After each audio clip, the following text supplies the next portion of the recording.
नमस्कार मित्रांनो, खूप खूप स्वागत आहे तुमचं आपल्या या व्हिडिओमध्ये. मित्रांनो, आजच्या व्हिडिओमध्ये आपण एफ-वाय बी-ए एस-ओ-सी 101 याचा जो ए-टी-के-टीचा पेपर होणार आहे उद्या, याचे आपण आज आय-एम-पी क्वेश्चन आपण आज बघणार आहे. ठीक आहे. माझ्याकडे इथे जवळपास 4 प्रश्नपत्रिका आहेत जुन्या. यामधनं मी तुम्हाला आय-एम-पी क्वेश्चन सांगणार आहे. ठीक आहे. मित्रांनो, तुम्हाला जर काही आय-एम-पी क्वेश्चन्स आणि ह्या जर तुम्हाला पी-डी-एफ वगैरे पाहिजे असेल, तुम्ही आपलं प्ले स्टोअरवरती ॲप आहे, परीक्षित अभ्यास ए टू टॉप, हे तुम्हाला डाउनलोड करायचं आहे. याची मी लिंक सुद्धा तुम्हाला व्हिडिओच्या डिस्क्रिप्शनमध्ये दिलेली आहे. तिथून तुम्ही डाउनलोड करू शकता. किंवा प्ले स्टोरला तुम्ही सर्च करू शकता ए टू टॉक. ठीक आहे. हे तुम्ही ॲप डाउनलोड करू शकता. यामध्ये तुम्हाला बरंच काही शिकायला मिळेल. ठीक आहे. चला व्हिडिओला सुरुवात करूया. आपण आता डायरेक्ट आय-एम-पी क्वेश्चन बघणार आहे. ठीक आहे. राष्ट्रवाद ही संकल्पना तुम्हाला स्पष्ट करायची आहे. वसाहतवाद, नववसाहतवाद हे देखील तुम्हाला वाचून घ्यायचं आहे. कालगणना वाचून घ्यायचं आहे. ठीक आहे. नंतर आहे बघा समाजशास्त्राची प्रमुख वैशिष्ट्ये हे तुम्ही मनाने लिहू शकता. सामाजिकरणाची व्याख्या हे देखील तुम्ही मनाने लिहू शकता. सामाजिक संरचनेचे घटक, आधुनिकीकरण म्हणजे काय? त्याच्यानंतर मानसशास्त्रातील वर्तनवाद दृष्टिकोनाचा थोडक्यात लिहा. ठीक आहे. नंतर आहे व्यवसाय संस्थेची कार्याची उद्दिष्टे, सर्वेक्षण संशोधन म्हणजे काय? नंतर विदेशी पैशाचे महत्त्व, राष्ट्रीय उत्पन्न ही संकल्पना स्पष्ट करा. ज्वालामुखी भूकंप म्हणजे काय? त्याबद्दल तुम्हाला माहिती द्यायची आहे. आणि खडकाचे प्रकार. ठीक आहे. हे आय-एम-पी क्वेश्चन आहेत. हे तुम्हाला वाचून घ्यायचे आहेत. समोर बघूया अजून आपण कुठले बाजारांचे प्रकार. ठीक आहे. बाजाराचे प्रकार, भाववाढ ही संकल्पना स्पष्ट करा. बँकांची दुय्यम कार्य, बँका कशाला म्हणायचं? ठीक आहे. नंतर आहे अक्षवृत्त व अक्षांश ही संकल्पना तुम्हाला स्पष्ट करायची आहे, जे नकाशावरती असते. अक्षवृत्त आणि अंशांश. मैदानाचे प्रकार, कुठले मैदान आहेत? वाऱ्यांचे प्रकार, ठीक आहे, जे काही वारे असतील ते. नंतर आहे बघा सांस्कृतिक घटकांचे नकाशे, हे देखील तुम्हाला वाचून घ्यायचं आहे. महाराष्ट्रातील पुरातत्वीय संस्थांविषयी माहिती लिहा. नंतर राष्ट्र व राष्ट्रक या संकल्पना तुम्हाला स्पष्ट करायची आहे. व्यवस्था म्हणजे काय? संसदीय शासन प्रणाली कशी असते हे तुम्हाला लिहायचं आहे. समाजशास्त्र हे एक शास्त्र आहे, हे तुम्हाला स्पष्ट करायचं आहे. नंतर आहे बघा कार्यवाद ही संकल्पना आपण अगोदर बघितलं.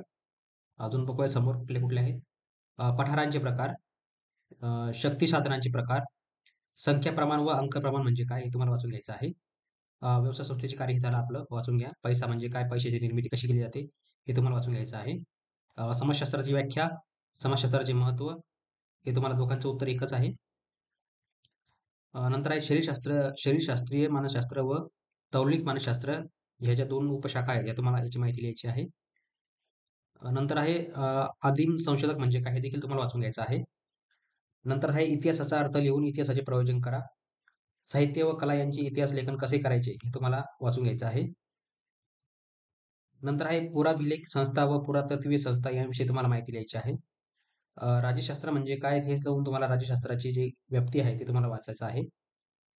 पंतप्रधान व मंत्रिमंडळ यातील तुम्हाला संमत लिहायचा आहे. इतिहासाची जी दुय्यम साधने कोणती ती तुम्हाला अ, स्पष्ट करायचं आहे, म्हणजे तुम्हाला वाचायचं आहे. नंतर आहे भारतीय राज्यघटनेची वैशिष्ट्ये. ठीक आहे. भारतीय राज्यघटना कोणती आहे? काय आहे? तिची वैशिष्ट्ये काय आहेत? हे तुम्हाला सांगायचं आहे. आता बघूया आपण समोर बँकांचे दुय्यम कार्य झालं. नकाशाचे प्रकार झाले. शशीशास्त्रीय वनशास्त्र पण झालं. पारंपरिक इतिहास लेखन म्हणजे काय? यावर तुम्हाला टिप लिहायची आहे. सामाजिक संरचनेची पटकत्वे, हे देखील तुम्हाला वाचून घ्यायचं आहे. नंतर आहे शक्ती साधनांचे वर्गीकरण, हे देखील तुम्हाला वाचून घ्यायचं आहे. त्याच्यानंतर पृथ्वीच्या परिभ्रमणाचे परिणाम थोडक्यात तुम्हाला लिहायचे आहेत. ते तुम्हाला वाचून घ्यायचं. नंतर आहे संस्कृतीची कोणतीही 5 वैशिष्ट्ये तुम्हाला स्पष्ट करायची आहेत. इतिहासाच्या साधनांचे बदलते स्वरूप, हे झालं आपलं, हे वाचून घ्यायचं आहे. संसदेचे कार्य तुम्हाला वाचून घ्यायचं आहे. समाजशास्त्राचे महत्त्व, राज्यशास्त्रातील राज्य ही संकल्पना तुम्हाला स्पष्ट करायची आहे. ठीक आहे. तर एवढे आय-एम-पी क्वेश्चन आहेत मित्रांनो, 20 ते 25 एवढे तुम्हाला वाचून घ्यायचे आहेत. ठीक आहे. तुम्ही आरामात पास होऊ शकता. ज्यांना कोणाला ह्या पी-डी-एफ पाहिजे असतील किंवा होम असाइनमेंटचे उत्तर पाहिजे असतील, तर रेडीमेड होम असाइनमेंटचे उत्तर मी तयार केलेले आहेत. आपल्या ॲप्लिकेशनवर टाकलेले आहेत. तुम्हाला ॲपवरून डाउनलोड करायचे आहेत. ठीक आहे. तर तुम्ही हे ॲप्लिकेशन डाउनलोड करू शकता. तर अशा मित्र तुम्हाला व्हिडिओ आवडला असेल तर भेटूया पुढच्या व्हिडिओमध्ये. तोपर्यंत बघत राहा, शिकत राहा. जय हिंद, जय महाराष्ट्र.